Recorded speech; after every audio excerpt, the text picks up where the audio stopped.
It was refreshing to be on the stage with serious people who recognize that some of this stuff is complicated, who have very strongly held beliefs accumulated over a lifetime of how the world ought to work, and yet when you ask them a tough question, they don't simply revert back to theology and give you their talking points, but play with what makes an idea hard. They do with ideas what the Harlem Globetrotters did before they take the court to play a game. And they stood in a circle and they spun the ball on their fingers and rolled it around their heads, shot it back and forth across the circle, and just being a witness to that as people who are very well schooled in some of the toughest things to explain about human behavior, took an idea, turned it upside down, looked at the bottom, looked at it from the other side, shot it back to the other guy, who then passed it on to the woman next to him. And it's that kind of willingness to discuss things that are hard and make it look easy that is a great joy of being in a gathering like that.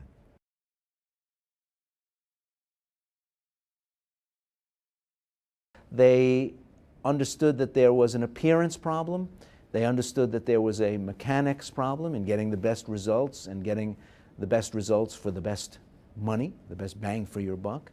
But at the same time, Professor Kaplan was pointing out, hey, look, some of this stuff is already working. Executive pay is moderating. The way the marketplace sort of chastens people is already happening, even in this peculiar marketplace. Neil Kashyap wasn't having any of that.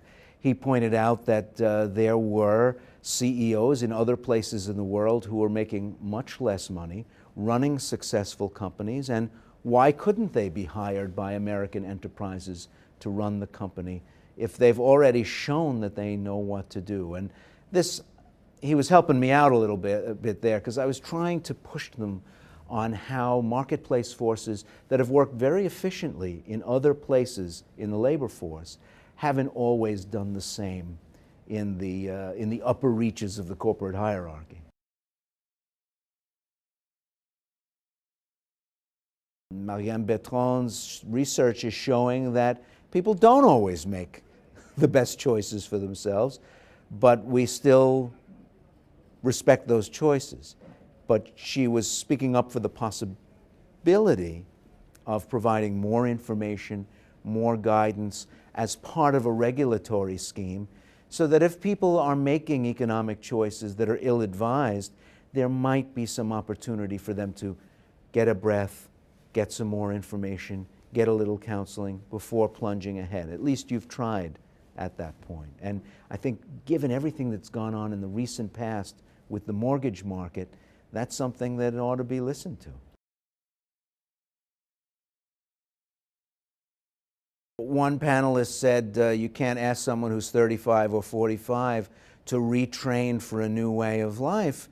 It's too late. And somebody said, well, by 15 it's too late. And certainly, if you look at the metrics, a lot of the things that determine someone's life trajectory are already pretty well in place by the time they're 15, which is not to say that an individual 15-year-old can't turn around their chances, but if you look over the broad cohort of 15-year-olds, it's hard to change all their life chances by the time they're already in high school. That's the daunting thing about education reform. The length of time it takes to make big changes in a system far outstrips the length of any individual student's career in a school system. If you go K to 12, that's 13 years, and the timelines that Kevin Murphy was talking about are that long and sometimes longer. So you're really saying we can't fix this in the time that it would make any difference to the kids who are in school right now, which is that's a tough thing for people to hear. If you've got a kid, as I do, in 4th grade, and you say, well, if we get started now, we may be able to help kids who are just a couple of years younger than your kid. Well, my kid's got another, 8 years in the system. And the systemic changes take even longer than that.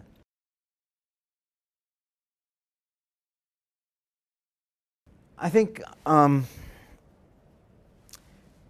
Gary Becker's riff on human capital was, it's like, it would be like listening to Einstein talk about physics. It was one of those moments where you think, ooh, I'm so lucky, I'm sitting right here. Raghu, former chief economist of the International Monetary Fund, talking about the developing world and how what's going on in the United States is being regarded here. He joked about how people might take what he views as the wrong lessons away from what's going on, and one Indian told him, well, we're already ahead of the United States. We nationalized our banks before you did. There were some terrific moments of interplay, and certainly Steve Kaplan defending the notion that there should be no limits on executive pay. He was practically jumping out of his seat, and that was when everybody on the panel sat forward in their seats and was signaling and gesticulating and shouting back and forth. They're ready to defend their turf, but they're also ready to concede in some cases that they don't have a one-size-fits-all answer for some of the tough problems that face us. So they're a lot easier to work with than senators, I'll tell you that.